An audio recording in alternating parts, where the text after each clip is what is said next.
Hi, it's John again. I have a slightly better camera now, and a green screen. Bet you didn't see that coming. I'm not super great at color keying yet, so please bear with me regarding the green screen artifacts.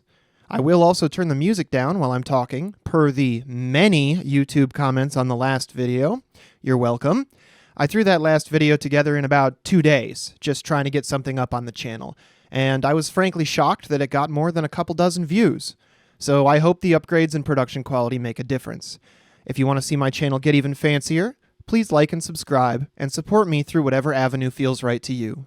As always, I will never do an ad read on this channel. Okay, enough farting around.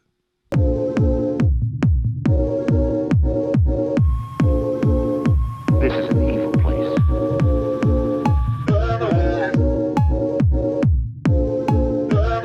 Occultism, of black magic. Battle Creek is one of the most interesting towns you've never heard of. No, not that Battle Creek. This one. It's a fairly small city in southwest/south central Michigan, right next door to Kalamazoo and not too far from the state capital of Lansing. If you have heard of it, you may know it as the cereal city where cornflakes were invented. Kellogg's headquarters were located here until 2022 when they moved to Chicago. Battle Creek has a particularly odd history compared to other towns in the region, as it seems to attract a much higher rate of religious fundamentalism, cult activity, and presence of federal agencies than its modest population of just 52,000 people might initially lead you to believe. I've long harbored the notion that there's something about this city which does unusual things to people's brains, though I haven't been able to quite put my finger on it.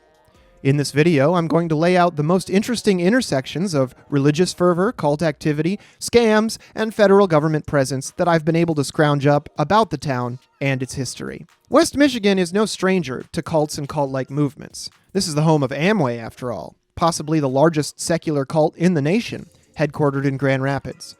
There was a very popular Netflix series on the Twin Flames universe, which is headquartered in Northwest Michigan near Sutton's Bay, but one of its founders, Jeff Devine, attended Western Michigan University in Kalamazoo and received a business degree before moving to California and then Hawaii and changing his name on Facebook to Ender Ianethos, a reference to the incredibly unsettling young adult science fiction series Ender's Game, penned by notorious Quora user and right-wing diehard Orson Scott Card.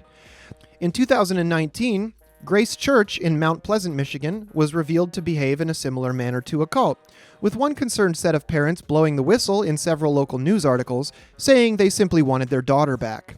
The group also prompted a website called gracechurchexposed.com. A church in Carson City was revealed to be quite cult-like back in 2018 when a former parishioner spray-painted the word cult on the side of the church, unleashing a barrage of criticism from former members, and coining the word Shermanite.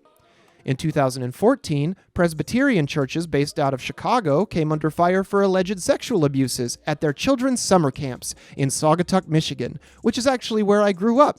The camp had been in operation since 1899, but was eventually sold to Grand Rapids developers later that year after it was revealed that a Southside minister had allegedly sexually abused 4 young boys, which was recorded on video. In 1975, a charismatic Chicago area radio preacher led a congregation to West Michigan to form the House of Judah, a communal compound located a few miles inland from South Haven, Michigan. A member of this group beat her young son to death. Speaking of houses of insert Bible name here, the House of David is an even older quote-unquote religious organization founded in 1902 in Benton Harbor, Michigan, that was so successful that they actually fielded a barnstorming baseball team that wore long hair and beards and played in heavy wool uniforms, who became quite well known across the country at the time. They also organized a theme park replete with a trolley and bumper cars. The 12 Tribes cult, which used to follow the Grateful Dead around in the 1980s and has branches across the world, has a community in Marshall, Michigan.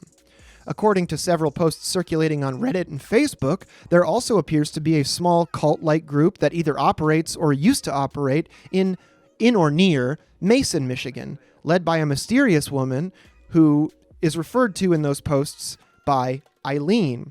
As far as I can tell, this probably has something to do with the enigmatic House of Yahweh in Eaton Rapids, but it's difficult to find information on this story in any kind of detail, aside from the Reddit post I mentioned before and a few comments I was able to scrounge up on Facebook. The area also has a strong Jehovah's Witnesses presence, a pronounced Christian Science presence, including a building on the corner of Butler and Main in my hometown of Saugatuck, right across the street from the park I grew up playing in. We also have plenty of Mormons, and even a fairly strong Hare Krishna presence across the state.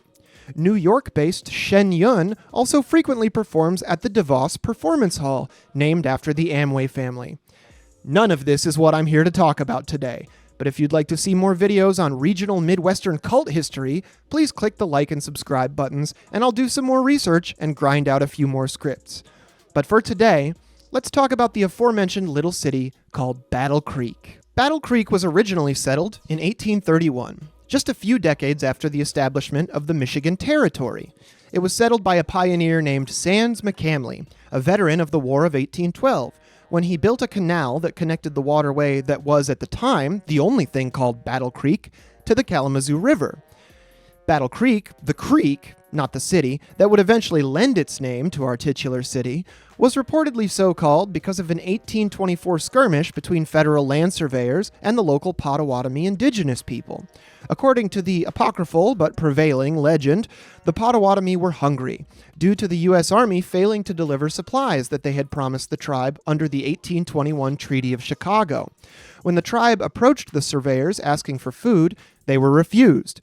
When they understandably tried to take some food anyway, one Potawatomi man was shot and seriously wounded by the federal surveyors. As I said before, this story is a bit apocryphal, and there are other explanations for the name that seem to float around, but this is the most widely accepted and seemingly most plausible reason for the name. The aforementioned canal was built to enable the construction of a mill race, which would power lumber and grain mills, which allowed the area to be more effectively settled. As there were largely no roads at the time, and commercial shipping across the lake was basically non-existent, settlers would need to rely on producing their own food and shelter to survive. And without mills to generate food and industrial materials, particularly for the milling of lumber so as to construct more mills, also homes and other buildings, this was extremely unlikely to be possible. This mill run served as the foundation for the future city and powered as many as 18 mills during the early days of the Battle Creek settlement and eventual village, including grist mills, planing mills, woolen mills, and even one cider mill.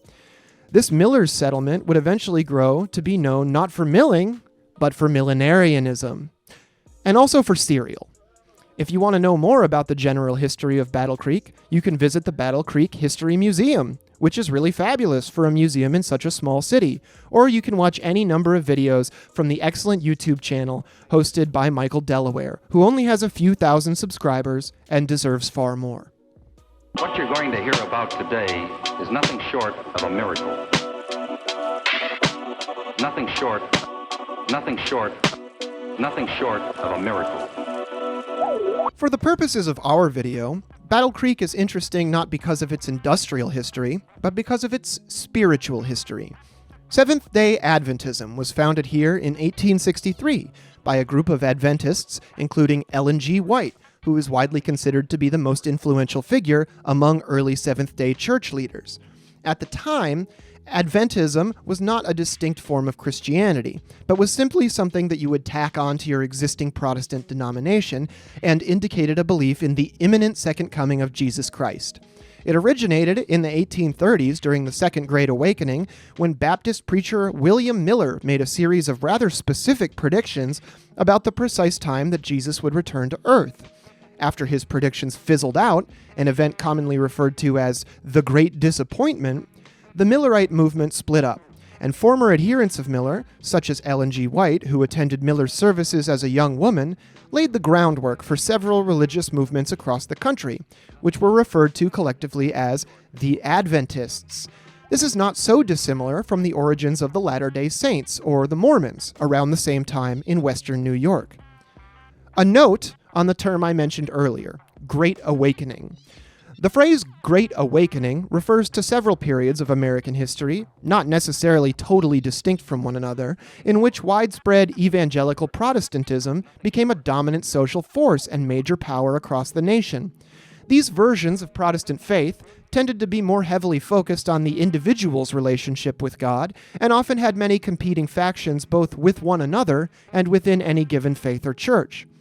The groups born from these Great Awakenings often had quite contentious theological debates, and rarely agreed with one another on details of doctrine, but were united in some sense against the extremely large, ever-present, strongly European versions of Protestant Christianity, such as Lutheran, Baptist, and Calvinist churches that were extremely influential across the burgeoning nation at the time.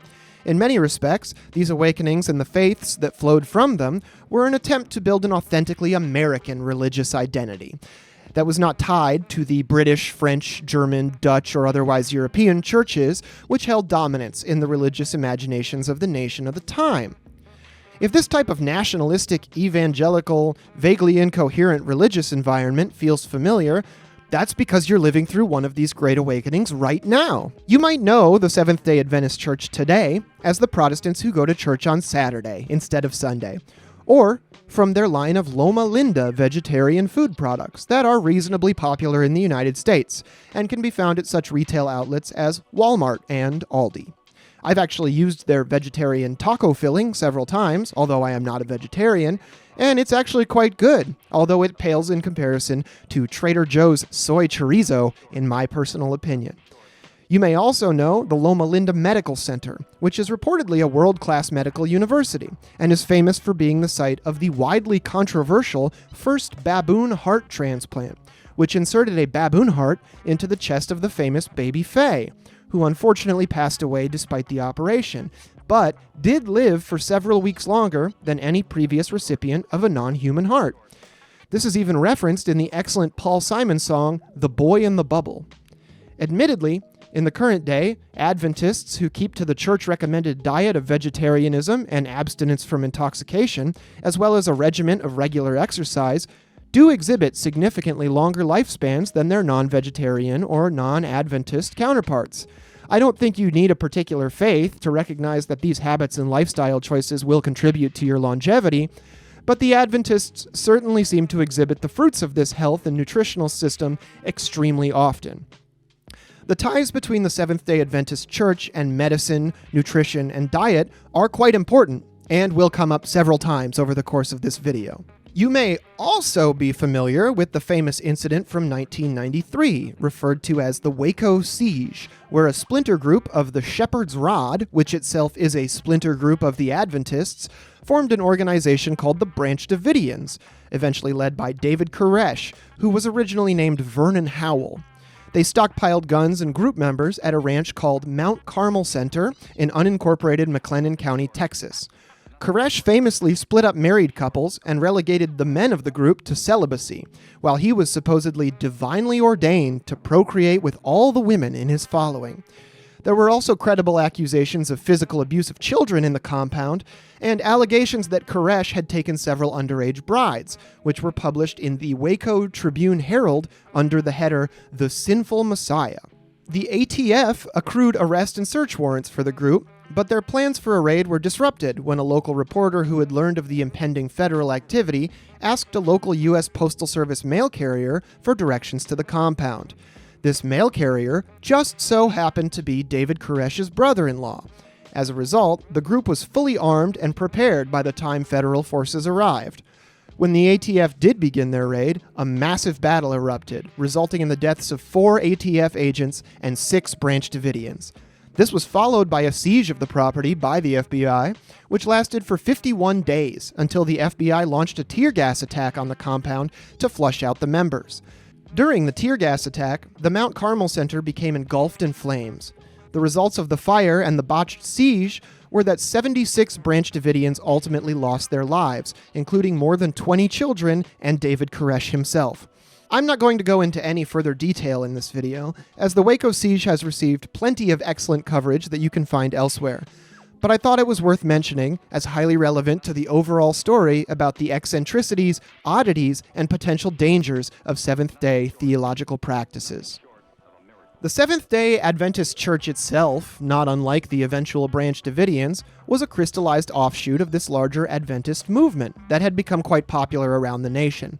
And the most famous and emblematic figure of the early church, as we said earlier, was Ellen G. White, commonly referred to as the founder of Seventh-day Adventism. White had begun receiving visions and dreams that she attributed to God since childhood, and these personal revelations remained an important part of Seventh-day theological discussion and doctrine until her death in 1915.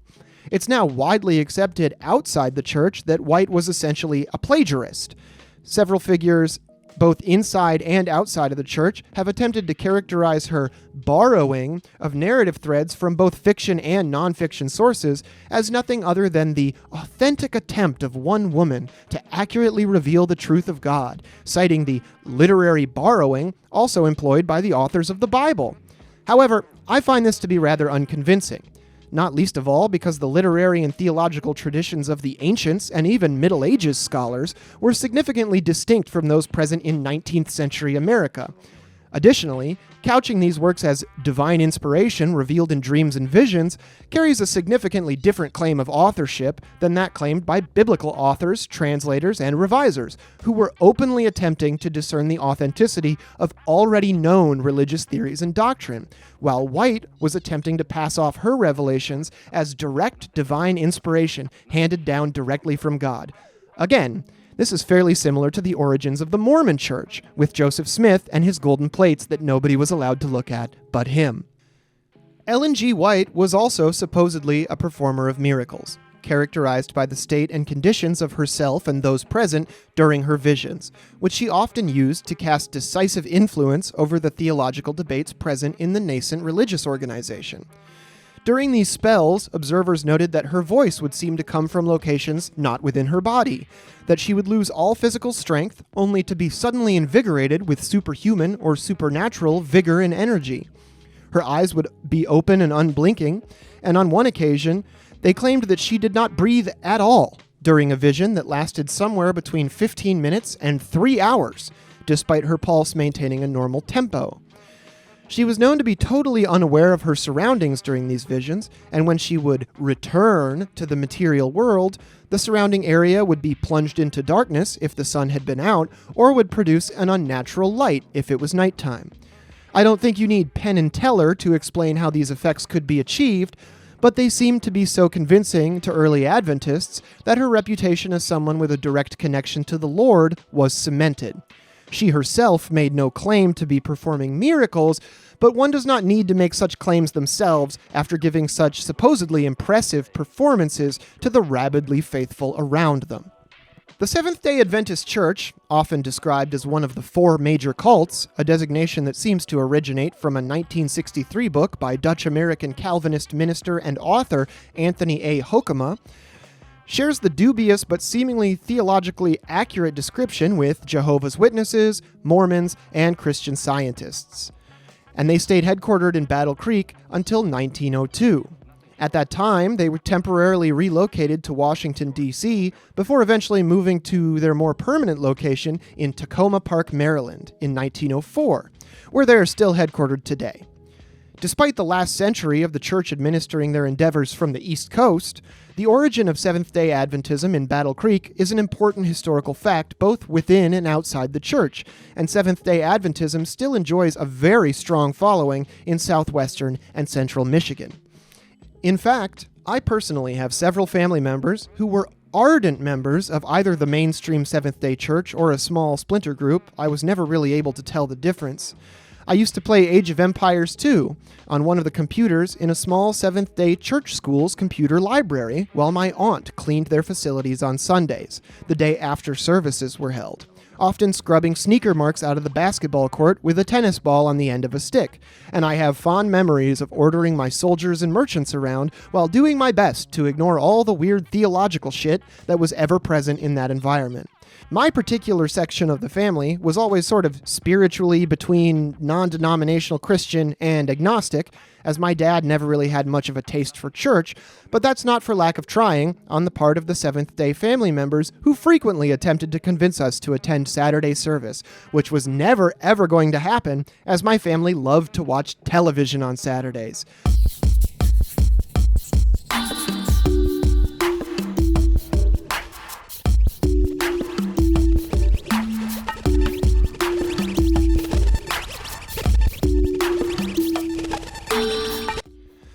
Even more than the origins of Seventh-day Adventism, Battle Creek is most famous for the origins of Kellogg cereal, specifically cornflakes.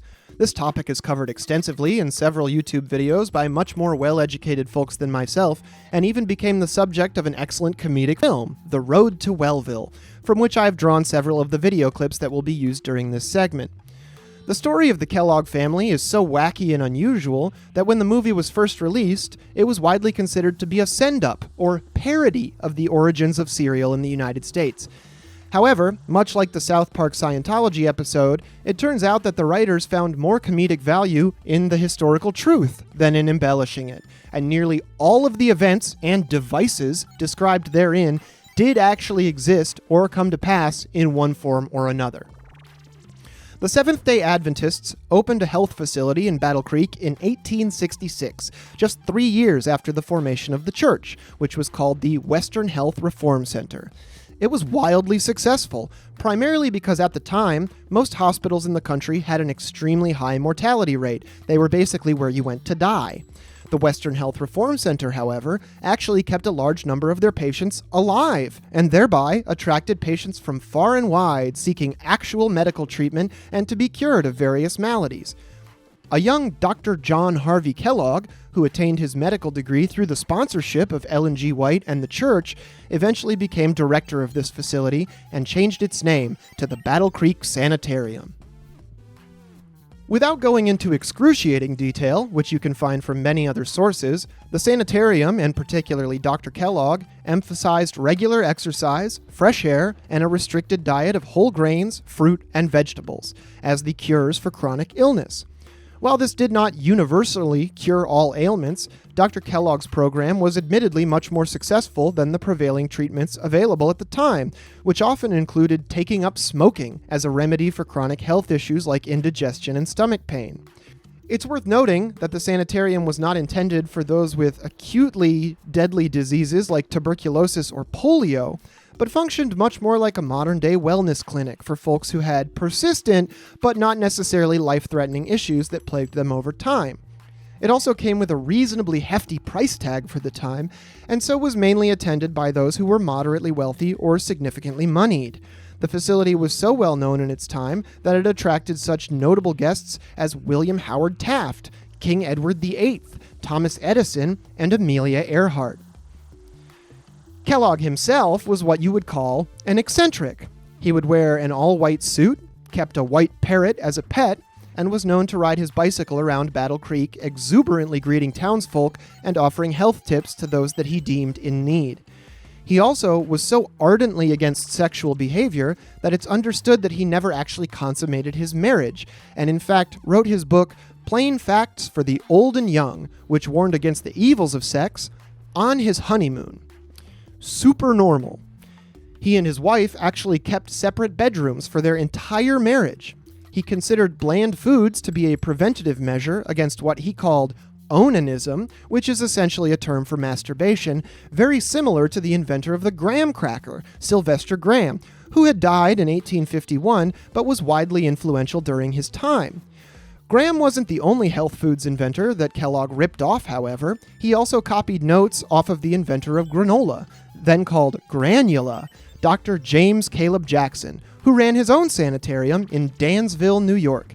Interestingly, just an hour away from Fayette, New York, where the Mormons were founded. Love all these little parallels with the Mormons. Kellogg also called his product granula, but eventually changed the name to the now familiar term granola in order to avoid legal trouble. He also experimented with many types of treatment, such as hydrotherapy, heat treatment, and various exercise regimes. Interestingly, Kellogg also created what could be considered the first workout tapes, which were actually records of horn bands playing rousing music with Kellogg himself reciting what exercises the patient should be performing over the songs. Exercise 1, flying, standing with the feet 1 foot apart. Raise the arms to the level of the shoulders, palms down. Keep the arms rigid and move them 8 or 10 inches down and up at each count. Ready? Begin. 1, 2, 1, 2, 1, 2, 1, 2.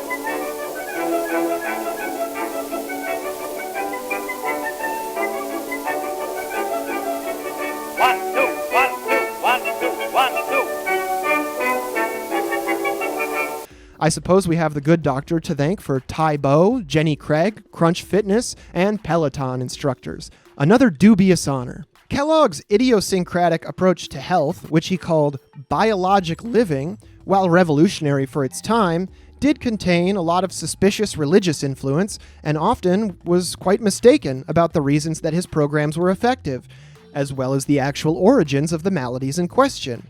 This kind of somewhat misguided opposition to the health industry of his day can be seen reverberating among naturopaths and fad dieters of the modern day, as well as in figures like the big suspicious boy, RFK Jr.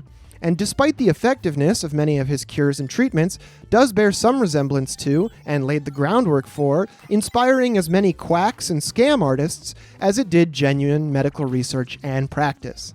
Dr. Kellogg was also a firm believer in eugenics, who believed that we could rid society of imbeciles, and organized the first national conference on race betterment, which held contests for mental and physical perfection, wherein children and babies were given tests and evaluations, subsequently assigned rankings, and then the winners actually received medals.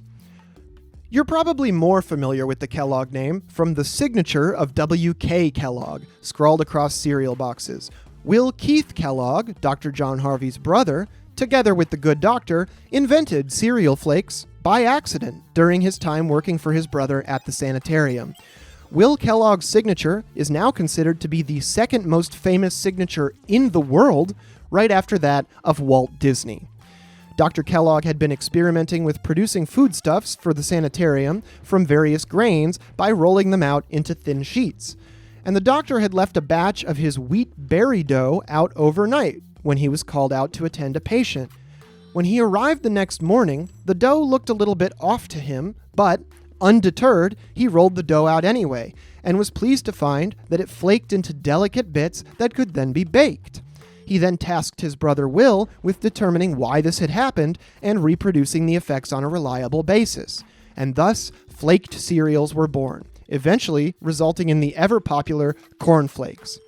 It wasn't long before a patient at the sanitarium, C.W. Post, who had been working in the kitchen in order to help pay for his treatment at the facility, took the idea and began producing his own cereal commercially. Thus, Grape Nuts and Post cereals, now called Post Consumer Brands, a division of Post Holdings, were also born.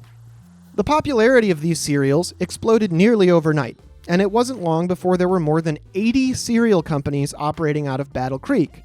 Will Kellogg was keen to take advantage of the situation and earn some money, but Dr. Kellogg initially refused to sell his products outside of the sanitarium and strenuously objected to the inclusion of sugar, which his brother Will was using to make the product more palatable. Eventually, the already contentious relationship between the brothers boiled over when the two ended up locked in a drawn-out legal battle over the rights to both the product and the commercial use of the Kellogg name, which, despite Dr. John Harvey's eventual attempts to enter the commercial cereal industry, were eventually granted to W.K. Kellogg in a court decision due to the recognizability of his products, which were emblazoned with his signature in an attempt to distinguish themselves from his brother's products, which were widely regarded as significantly less enjoyable to consume. Go figure, sugar makes things taste good. His brother Will was not the only person that Dr. Kellogg feuded with during his life, eventually being disfellowshipped from the Seventh Day Adventist Church after a series of disagreements with Ellen G. White herself, despite once having a relationship so close with her husband James that Ellen described it as being closer than the one James had with his own children. These disagreements were largely prompted by the fire that burned down the sanitarium in 1902. After the fire, Dr. Kellogg set about with plans to rebuild the institution, to which Ellen White objected on the grounds that the facility had become too worldly and business-oriented, alongside the growing cereal industry of Battle Creek, echoing, in some respects, the doctor's own feelings about his brother. More than a little ironic for that reason, but also considering the commercial food empire now operated by the Seventh Day Adventist Church today. I guess self-reflection isn't a core church principle for the Adventists. Who knew? Despite being disfellowshipped from the church, Dr. Kellogg maintained that the Seventh-day Adventists and Ellen White were authentic spiritual practitioners, even admonishing critics of the church using his status as a popular medical figure of the time well after his disfellowshipping. There's a lot to be said about the Kellogg family, enough to fill several books, and these books and other resources are widely available online. It would be easy to turn this video into an examination of just one figure, such as Dr. John Harvey or his brother Will Keith, and many have created videos and essays and books of that nature which are excellent and can be found easily on YouTube or other places on the internet. But there's one book that you may not have heard of, which was not written or published in Battle Creek, but bears a striking resemblance to and influence from the stories on which we've just touched. And that book is called the Urantia Book.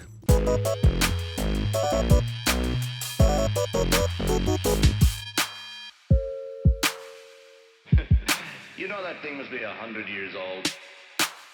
Now, the Urantia Book is another long-ass story, of which I'm only going to tell a small part.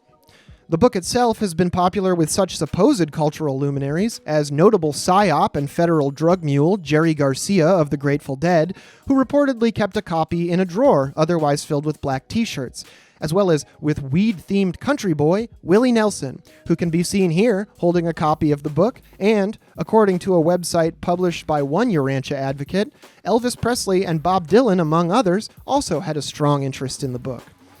The Urantia Book originated in Chicago, Illinois, sometime after 1924. The book is 2,000 pages long, a little more actually, and is broken up into 4 parts: the central and super universes, the local universe, the history of Urantia, and the life and teachings of Jesus. The Urantia Book purports to reveal secrets of religious history, both on Earth and in space, and even outlines the origins of the different races of Earth relevant to the different strains of aliens that the book supposedly reveals the existence of.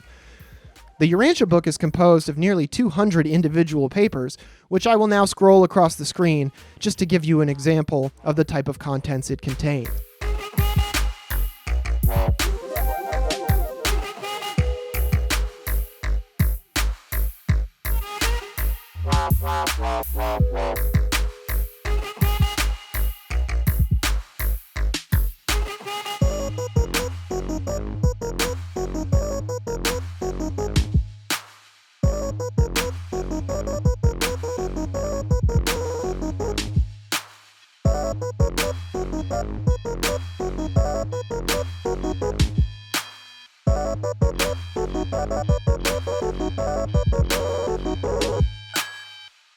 As printed on the truthbook.com website's FAQ page in response to a question asking if the Urantia Book is racist based on the inclusion of the passage, quote, "The difficulty of executing such a radical program on Urantia consists in the absence of competent judges to pass upon the biologic fitness or unfitness of the individuals of your world races. Notwithstanding this obstacle, it seems that you ought to be able to agree upon the biologic disfellowshipping of your more markedly unfit, defective, degenerate, and antisocial stocks," end quote. And we see the response printed on the website here. Quote, "There have been 9 pure-line races over the million-year human history of the planet. None exist today. We're well on our way to full racial blending to fulfill the destiny of a one-race world.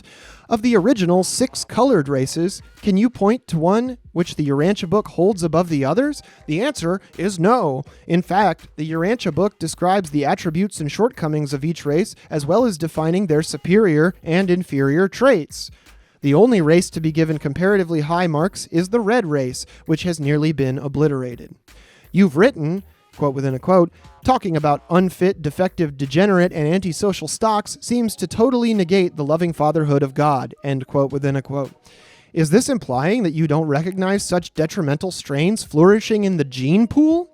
The genes with which one is endowed have no correlation to the love of the Father or the development of their individual soul. They do have immense consequence to the quality of life one lives here in the flesh. You've concluded, quote within a quote, I am white, by the way, and I find it offensive. There is no way I could recommend this book to my black friends, end quote within a quote. The sensitivity to the feelings of your, scare quotes here for some reason, black friends is not unusual, although you do a disservice by assuming that they couldn't possibly understand the truth behind the statements you've taken offense from, and when, quite possibly, their spirit of truth-led discernment may at this time be superior to your own. Actually, your concern could appear to be an overreaction to what you consider to be shortcomings in your black friends, end quote. And I want to ask, did you catch those terms that were snuck in there among all the racism and alien stuff? Biologic, disfellowshipping, fitness of the world races, etc.? These sound a bit like Dr. John Harvey Kellogg, don't they?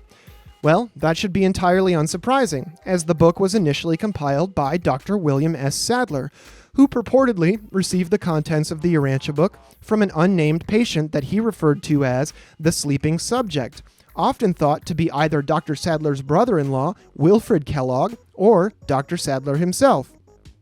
This sleeping subject would enter a catatonic state and recite the information eventually contained in the book to the doctor, apparently possessed or inspired by some otherworldly force while claiming to be an extraterrestrial.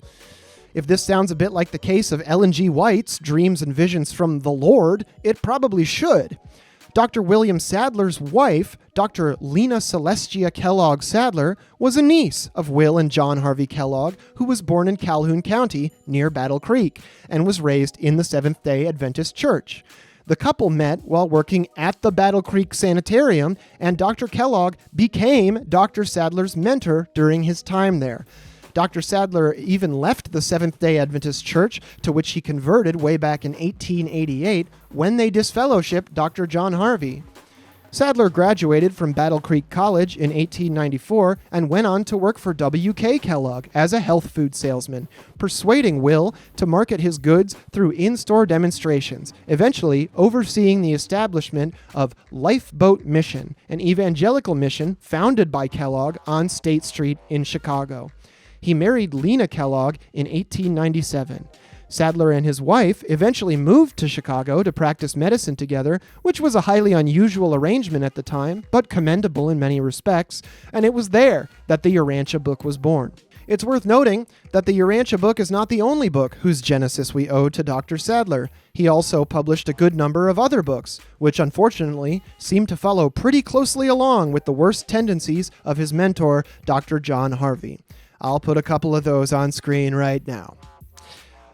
Yeah, not the best look, Dr. Sadler.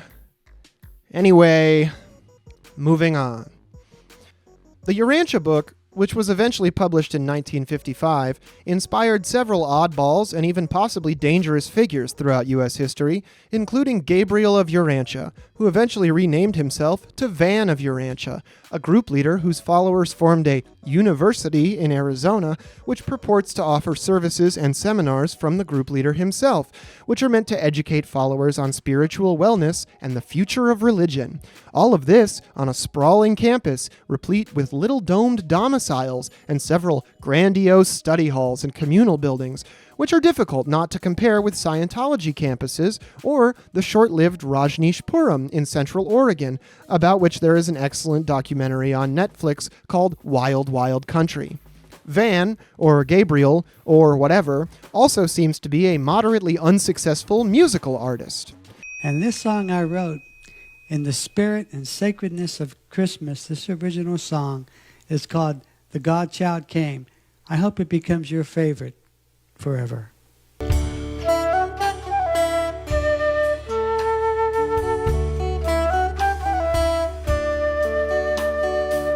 Gospel, gospel, good news, good news. Did you hear the Spirit muse? Did you hear the Spirit muse? Gabriel brings a message. Listen for the divine presage. And his group even has a podcast called the Vanetics Podcast. Again, difficult not to think of Dianetics and L. Ron Hubbard when we hear the word Vanetics, isn't it? Their website says, quote, Vanetics is a continuing fifth epochal revelation term given for spiritual teachings written by Van, a member of the Planetary Prince's staff who stayed loyal to God at the time of the Lucifer Rebellion approximately 200,000 years ago. End quote. Which, again, really just makes me think of L. Ron Hubbard. We'll get to Scientology in a moment, however. Something interesting about the Urantia Book's presence online is that there seem to be nearly no detractors or critics of it, while sites like YouTube are absolutely flooded with Urantia enthusiasts posting videos seemingly targeted at each other, which often take the form of study group videos or explainers. The few critics I've been able to find seem to be primarily mainstream Christian preachers, pastors, and theologians. It strikes me as odd that the secular world seems to pay little attention to the activities of the followers of Urantia, but maybe they're just such an insular community that not many people really know about them. That's up in the air. Let's take a brief tour through some of the stuff that has been posted recently by Urantia enthusiasts, just to give you an idea of what kind of pseudo-theological content we're dealing with here. Much like Grant Cardone from my last video, I think the Urantia Book community does a better job of discrediting themselves than I ever could, especially with the prevalence of AI-generated images and startlingly racist thumbnails that apparently dominate the community's efforts to evangelize using websites like YouTube and Facebook. Peace and joy in the Holy Spirit. And this kingdom is even now among you, for where the Spirit of God teaches and leads the soul of man, there in reality is the kingdom of heaven. The universe, as revealed in the Urantia Book, is a divine masterpiece, a perfect blend of complexity and purpose. Tablets of Urantia, a collection of writings published in the 1950s, present a complex cosmology and a unique spiritual narrative.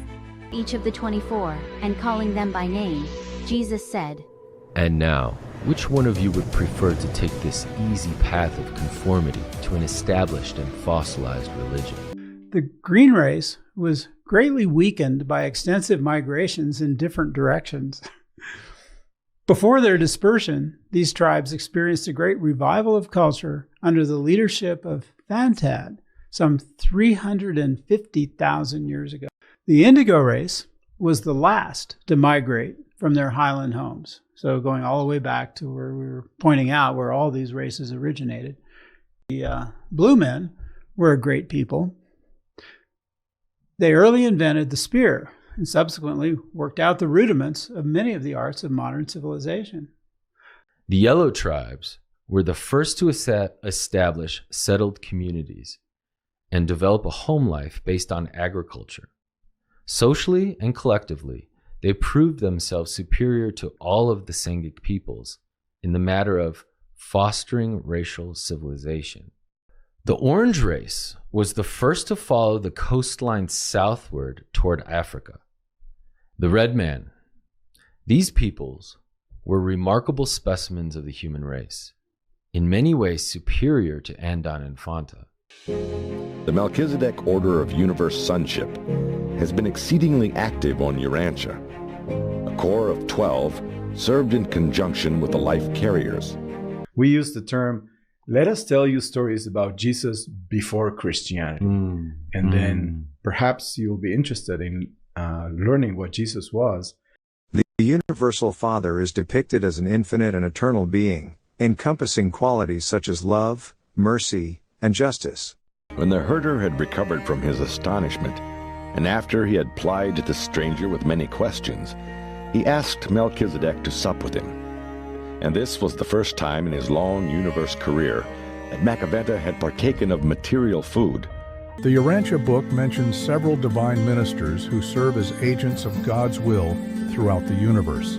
Some of the most prominent divine ministers include Paradise Sons. These are the first and most direct manifestations of the eternal Son. I mean, it seems to me that the whole Star Wars scenario is really based on something that really happened, a war in the heavens. Yeah. Discern the truth clearly. Live the righteous life fearlessly, and so shall you be my apostles and my Father's ambassadors. The Apostle John in Revelation 2:4 said to them, "Nevertheless, I have this against you, that you have left your first love." Our first love in the church is Jesus Christ, Michael. There are many divorces and broken marriages, which can be mentally harmful to the children of the broken marriage.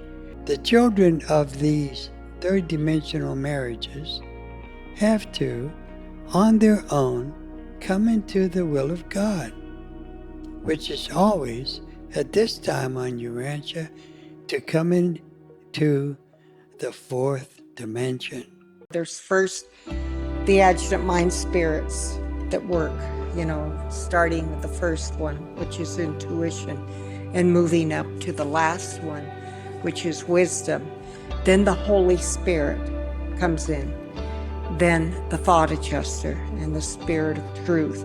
The idea of what's happening right now in the Mideast, should there be a one-state, two-state, three-state solution in Israel? Ha ha ha. When the Lord comes, 7 sectors all over the planet, no countries, no nationalism, and not even no races. There's 2 movies that are going on. There's one movie that you can turn on the TV and pay Hollywood a ton of money to watch, and then there's the inner movie that's going on where your thought adjuster is flashing you picturizations of your destiny. Mm-hmm. And that conviction of truth in your heart that you can grab on and become the director of that film and really turn it into something that then I think really maximizes our afterlife experience as well. It does, indeed. Yeah, well said. As I was saying, something you may have noticed about the Urantia book is that it seems to have flown much further under the radar than other sources of cultic inspiration. The book itself has a fairly comprehensive Wikipedia page, but the groups attached to it seem to have gotten little to no coverage in the press, and information from an objective or third-party perspective on these groups is vanishingly thin online. Followers of the book, however, are extremely active in promoting its contents, and I have found myself listening to reasonably well-educated individuals that I at first believed would be exposing the absurdity of the unusually large tome, only to get 10 minutes in and realize that these are actually some of its most ardent supporters. My name is Sue Oliva. I am a professional historian. I was educated at the University of Southern California and graduated in 1999 with a PhD in American history. I have my own company called Legacy History, where I have primarily worked for people of note who have a large historical collection, such as Mrs. Robert F. Kennedy. I lived with her for 4 months, helping her go through her home and categorize and catalog all of her husband's things that had been left in 1968 when he died. I've worked for Mrs. Marilyn Monroe's estate. A large cache of her personal items was found, and I helped write a museum retrospective for them.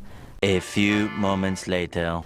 Yes, I think if we understand how sacred texts have been written, and that it would be odd if it didn't match the early 20th century or mid 20th century when it was written, because this was a group of people that was actively involved in this text of asking the celestial beings questions.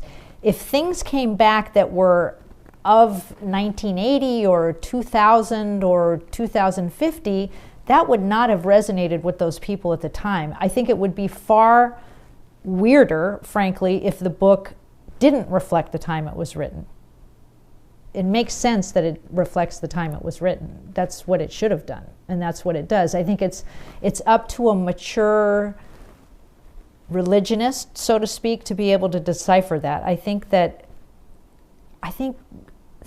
critical thinking is part of the essence of growing as a human being on every level, and I think the Urantia book demands that. There are several websites and social media pages hosted by followers of the Urantia Book to promote its contents, and there seems to be little to no meaningful awareness about or pushback to these groups in the public social consciousness, despite the large amounts of money that appear to change hands on the premise of these beliefs and related services and commodities. This is somewhat distinct from the widespread discussion we see about the reputation and behavior of groups such as Scientology, who are the subject of our next segment.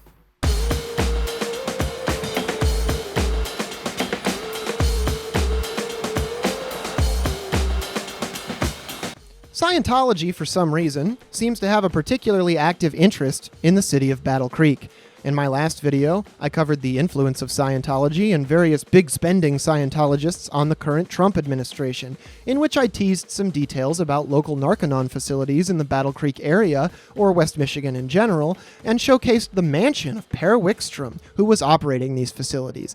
Today, we're going to dive a little bit deeper into the influence of Scientology on the region surrounding the Serial City. While local reviewer Michael D. may say that the local Scientologists are very nice people who have a concern about improving their community, we may feel a little differently on this program.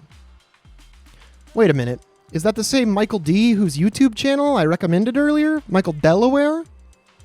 Hold on. I don't think so. But maybe if it's an old pic or something? Since this review is from 2010? Curious. Wait a minute. Yeah, I think it is. Oh, and here he is positively reviewing an L. Ron Hubbard book back from 2000. And here's a few more reviews from him around that time or a little after. What the hell am I supposed to do with this information? I don't even really know anymore, man. I'm losing my mind every single day researching this stuff, and now this happens. I mean, good Lord, dog. Actually, I did manage to find a couple of articles which mention Michael Delaware as not just a friendly reviewer of the Church of Scientology, but as an active participant and seemingly influential regional member. While it would seem that Delaware has not made any overt comments on the cult in well over a decade, I do find it interesting that one of the more prominent local historians of my region seems to have a prior, or possibly but not likely current, affiliation with the group. It's worth stating that without photo evidence, I cannot actually confirm, despite the abundant circumstantial evidence, that this is the same Michael Delaware, but I think it's reasonable to infer from the information available to me that it's fairly likely. I was only able to find one person with that name residing in Michigan on FamilySearch.com after all. I did reach out to Mr. Delaware, but he did not get back to me. This is not surprising. I probably would not have responded to me either, in his shoes. This stuff is tough to talk about, and especially for people with past affiliations with this group, it can put a target on your back. No hard feelings at all, Michael. Now, I want to be crystal clear on something before moving on. Do not harass this guy. Do not go asking tough questions on my behalf. The absolute last thing I want is for anyone to go around haranguing any of the people I might mention in this video or any video. This is not a shock jock YouTuber beef channel where we focus on interpersonal disputes or drag or cancel anybody that's just trying to live their lives. I literally don't want the smoke, and I especially don't want anyone else to have to endure smoke or shade or beef from my audience. I'm not going to shy away from the particulars of the history of any of these stories, but I'm also not extending an invitation to go around making people uncomfortable, especially people who might be putting stuff like this behind them. That kind of behavior is gross and unethical, and it's the kind of thing that Scientology or other cult groups would do. Let's not replicate it here. If you do go over to Mr. Delaware's channel, please just enjoy the local history. He's quite good at uncovering and explaining it. It's not every single ex-member's responsibility to confront this stuff in public if they don't want to or don't feel capable of it. They have a right to privacy on matters they don't wish to share. Be good to people. That's my number one lesson to you. If you need an outlet, give a senator grief for their policies. Go ask FBI Director Kash Patel why he used to be an employee of the Falun Gong subsidiary, the Epoch Times. Take it somewhere where the degree of power and influence held by an individual has excluded them from that right to privacy about their past and current influences, because those factors are relevant to the way they do a job that affects all of us. Do not mess with regional history vloggers or individuals who never had and will never have control over how the majority of people live their lives. Be smart. Pick your battles carefully and ask yourself frankly along the way if it's worth it or if it's an ethical thing to be doing. This will not only help you be a good person, but that kind of reflection, analysis, and introspection is the best defense against falling prey to groups like Scientology. And I mean this in total sincerity. Please be reasonable and good to one another. I really cannot stress this enough. Okay, sorry for the lecture. Continuing. Anyway, let's talk about Per Wickstrom. You may remember my brief aside from the previous video in which I showed reviews of A Forever Recovery and a few photos of the gigantic mansion put up for sale by that Narconon franchisee, Per Wickstrom, after his wife divorced him. The mansion includes several outbuildings, which include 2 additional homes, a greenhouse, and a building that contains an underground gun range. Not suspicious at all. According to a Hollywood Reporter article from 2017, Scientology even attempted some underhanded and dishonest legal activity in his defense once he was brought into the public eye as a scammer and unscrupulous businessman. It reads, quote, "A series of forged court orders were submitted to Google, and possibly to Yahoo and Bing as well, in 2016, in an attempt to convince the search giant to expunge links to written objections to Scientology's controversial anti-drug program, Narconon. The U.S. Department of Justice declined to comment when asked whether it is investigating the issue, which involves the bogus signatures of judges from multiple states. Collectively, the material seeks to mend the standing of unbranded Narconon facilities in Michigan and their owner, a prominent Scientologist named Per Wickstrom, whose reputations have been battered by statements on a number of dedicated websites and message boards critical of the church and the program, including whyweprotest.net and exscn.net, as well as the general consumer watchdog service ripoffreport.com. Neither Wickstrom, reached through his Serenity Point facility near Grand Rapids, Michigan, nor the Church of Scientology returned requests for comment. 4 fabricated orders, dated May and August 2016, ostensibly grant injunctions against the tech companies, preventing them from linking to material that, the documents assert, the courts found defamatory in Hamilton County, Ohio, Fulton County, Georgia, and Philadelphia. Some of the orders appear to be templated on an authentic Hamilton County court order from March 2015, which also was submitted to Google on behalf of a small San Francisco production company called Wild Strawberry Entertainment." End quote. For more self-incriminating videos and other content posted to the internet, here's Per Wickstrom speaking 12 years ago about A Forever Recovery at an event where they hosted a musical performance of children's book Pacha's Pajamas. Well, anytime you have Mr. Brown, just like his ICANN Foundation, he's here to help. And what we're doing today is we're helping the children. And I just want to thank Jim, his organization, the ICANN Foundation, for being here to help Best Drug Rehabilitation, A Forever Recovery, and Patch's Pajamas, of course, and the use of today. And we're putting on a performance, and Jim is going to go back and watch it and be part of it. Here he is buttering up the city of Detroit at an event hosted by his company, Best Drug Rehabilitation, at Ford Field. I got involved in drug rehabilitation about 15 years ago. I had my own, we call skeletons, I had my own tools in the tool shed that I took out at one time, and they didn't fix anything. They just numbed the pain that I had. And I had been to many, many different treatment facilities. And when I found one that worked, I said, wow, this is really fun living life. We talked about treatment. We had up here 2 wonderful ladies talking about treatment and helping the city of Detroit. We have all the great athletes here. Now these guys took their time and came out here to help me in this foundation. We have Mr. John Graves in the Mac Foundation, which is very important. And John and I will talk about that later, how I can help him. But in sitting back and looking out at Detroit, and Detroit has got knocked down to its knees, the way that you fix anything is to handle the youth. Here he is playing up his role as founder of Runway to Success, an organization that supposedly helps at-risk youth become entrepreneurs in the fashion industry, which, of course, is famously an industry full of weirdos, scammers, and predators. Hi, I'm Per Wickstrom, Best Drug Rehabilitation, runwaytosuccess.org. Obviously you can't say who your patients are, but you do have celebrities who come to you.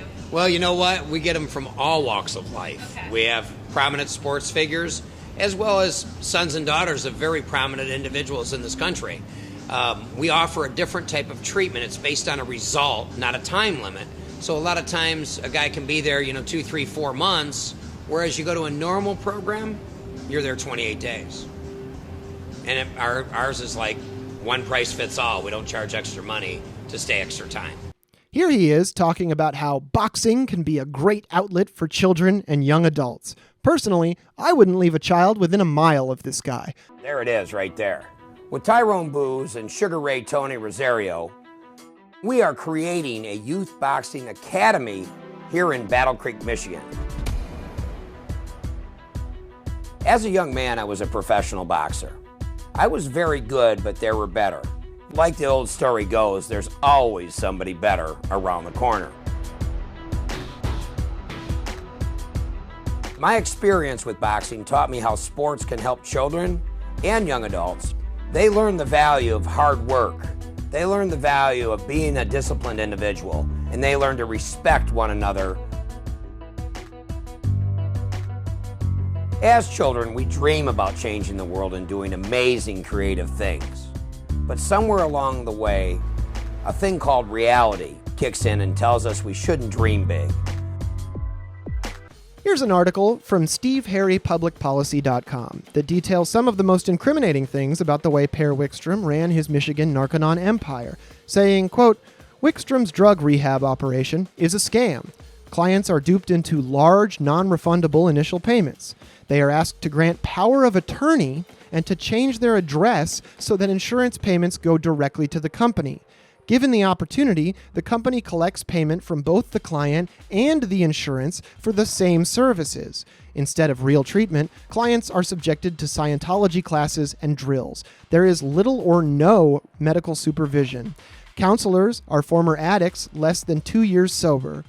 Clients are treated like prisoners. Their phones, money, and personal belongings are taken away, and calls to family are allowed only by speakerphone with a staff member standing by ready to cut off the call. The facilities are run down and dirty. The food is scanty and unappetizing. If the client rebels, he or she is dumped off at a homeless shelter. Wickstrom prefers clients from out of state, so it is difficult for their family to come to their rescue. End quote. All of Wickstrom's personal websites have gone offline, except for some social media pages, such as his Facebook page, to which he has not posted since 2021, and his Instagram, which has not seen a post since 2017. Another SteveHarryPublicPolicy.com article or post points out the 4 locations that were operated by Wickstrom, many of which are now very difficult to find information on. Possibly, the strategy of delisting results from search engines using fake injunctions was more successful for these facilities, but I do not know for sure. We also have here a 103-page FOIA request, which was partially granted and partially denied to muckrock.com when they requested records pertaining to a forever recovery back in 2015. They seem to primarily consist of the facility calling the cops on various patients and cars in the parking lot, indicating that they are dealing or in possession of drugs, with the cops bringing in K9 units and subsequently finding nothing. Scientology itself also owns a rather large building in downtown Battle Creek that seems to just sit empty most of the time. I was first tipped off to its existence by an old episode of Mike Rinder's show on YouTube. Mike Rinder has recently passed away, which, despite some controversy around his unwillingness to confront certain issues surrounding Scientology's handling of, let's call them, difficult situations, I was very saddened to hear. I don't have a strong opinion on what he did or did not know that was relevant to what many ex-Scientologists would have liked to hear from him before his passing. I have never been a Scientologist. I am not part of the ex-Scientologist community, but I know that he was the first resource I found online speaking about the abuses and incompetencies of the so-called Church of Scientology, and it was an offhand remark from his YouTube channel about the Battle Creek location, sitting around largely unused, that initially piqued my interest in making this video, well over a year ago by now. According to an article in the Battle Creek Inquirer from 2018, the so-called church has been attempting, for some time, to renovate the historic Hart Hotel building located on the corner of North Washington Avenue and West Van Buren Street to establish a new local headquarters. They bought the building in 2001 and even did a mock-up of what the building would look like were they to renovate and repurpose it, with Representative Jeff Breedlove, weird name, saying, quote, "Our new church will include public information multimedia displays about the Scientology religion and our humanitarian programs, and a chapel for Sunday services as well as community events. We are very excited about the new facility and looking forward to working with other churches and community groups on community outreach programs." End quote.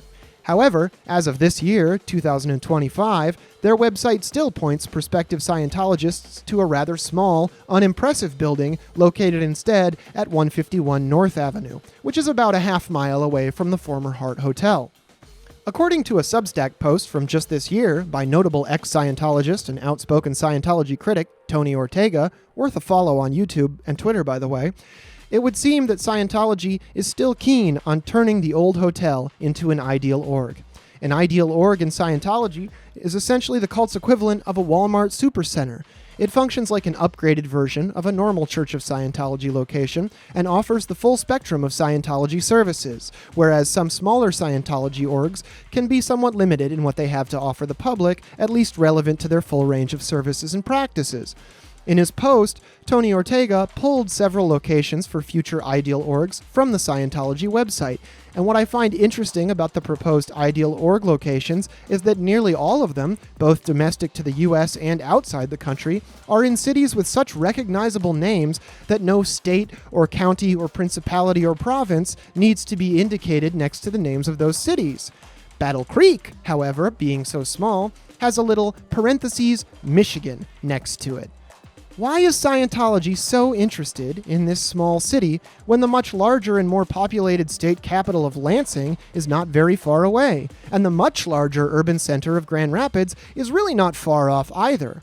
They do have a facility in Detroit as well, which is the only other city in Michigan with a pronounced Scientology presence that I could find, at least as far as real estate goes.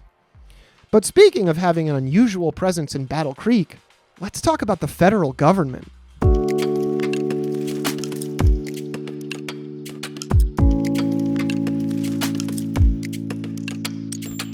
There's a pretty bad TV show called Battle Creek, which only got one season, about an FBI agent reporting to the Battle Creek field office and butting heads with the local police as they try to solve crimes. The show was inspired by an idea from Vince Gilligan, famous for the shows Breaking Bad and Better Call Saul. Bryan Cranston, from both of these shows, co-starred on Malcolm in the Middle with Christopher Masterson, a Scientologist who played eldest brother Francis on the show, and is also notably the real-life brother of Danny Masterson. Bryan Cranston has admitted to having taken a couple of courses in Scientology, though it seems to go a little further than that. An excellent post on Tony Ortega's website does reveal that at least one scene from the hit TV drama was filmed on top of a building called the Gizmo Building, that was owned then, and is owned now, by Scientology. It was originally purchased by the church during Miscavige's 2007 spending spree on ideal org locations. According to Albuquerque Mayor Tim Keller, quote, "I will tell you straight out, the owners of the Gizmo Building are essentially holding downtown hostage for money, and I'm sick of it." End quote. Local developer Mark Baker further explained, the Church of Scientology isn't interested in selling the building whatsoever. Quote, "The mayor said that the city offered $2 million more, and that the church simply said no. Apparently, they have offered multiple times, and now well above the actual value. There's a real estate banner hanging on the building, but that is just a prop. They have never listed an asking price, and have never stated a counteroffer to anyone who has made an offer." End quote.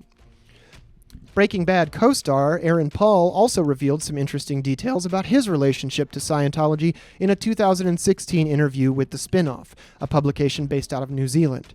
He was asked in reference to his role in the television show The Path if he had seen the Scientology documentary Going Clear.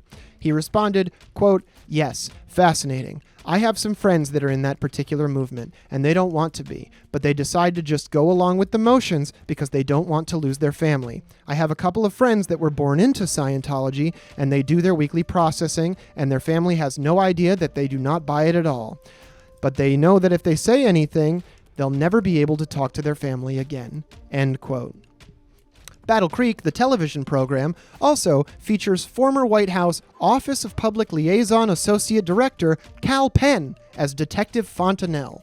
Now, the TV show portrays Battle Creek as having an FBI field office. Battle Creek does not actually have an FBI field office, according to my most recent research, despite my offhand remark in the last video. And this is why you proofread scripts and don't improvise while reading them. Although, I could have sworn that as recently as last year I had seen information about one. That's not relevant at this point. There is a field office in nearby Lansing, and the Battle Creek Police Department does have an FBI-accredited bomb squad. And in 2013, the Battle Creek police chief did ask the FBI to investigate corruption in his department following allegations of corruption from an officer and a city commissioner, which was interestingly denied. Very cool? Normal? I have no idea. However, there are still a few interesting intersections between today's story and the federal government. Several federal agencies do have branches in the federal building located at 74 North Washington Avenue. This is fairly interesting because in addition to being just a 12-minute walk from the current Scientology building, 74 North Washington also happens to be the location of the old sanitarium. God damn it. There's a timeline, actually, on the U.S. General Services Administration's website that details the history of the location, from the original sanitarium, through the fire, the construction and renovation of a new building, the purchase of the building by the federal government, and the Federal Civil Defense Administration moving in. We can additionally see from the FEMA website that the building is also home to the Defense Civil Preparedness Agency, the Federal Emergency Management Agency, aforementioned FEMA, and the U.S. Department of Homeland Security. The Defense Logistics Agency also claims a space in the Hart-Doyle-Inouye Federal Center. Possibly incidentally, Donald Trump also hosted a campaign rally in Battle Creek on December 19th, 2019, which as far as I can tell is the only time a presidential candidate has hosted a rally in Battle Creek. Really makes you think, dog. So, it's not entirely surprising to see such a pronounced federal presence in the city, seeing as Battle Creek boasts an Air National Guard base, also the Fort Custer Training Center, which is related to that Air National Guard base, one of the most widely used military installations in the Midwest, I might add, as well as the Michigan Youth Challenge Academy. It's hard to imagine, however, with such pronounced presence in a small city of just 52,000 people, that the armed forces and federal administrators are unaware of the cult history and current-day schemes of cults and fringe religious groups in Battle Creek. Maybe they just don't care. Maybe it's advantageous to them somehow. Maybe it's all just a big coincidence. I don't profess to know, to be honest. But I just thought it was worth pointing out.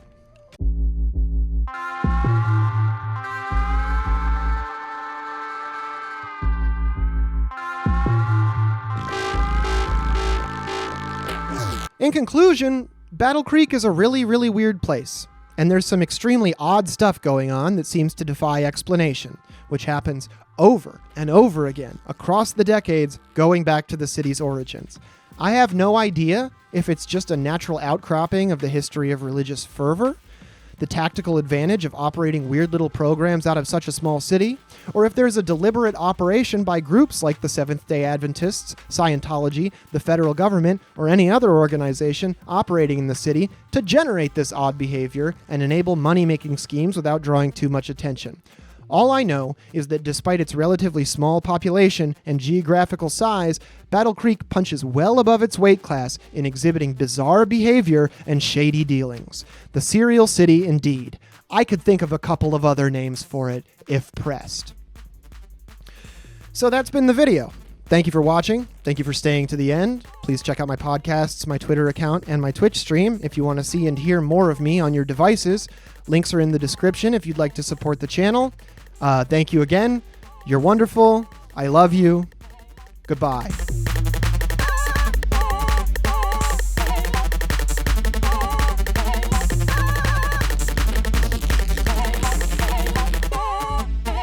Don't you ever get tired of doing that?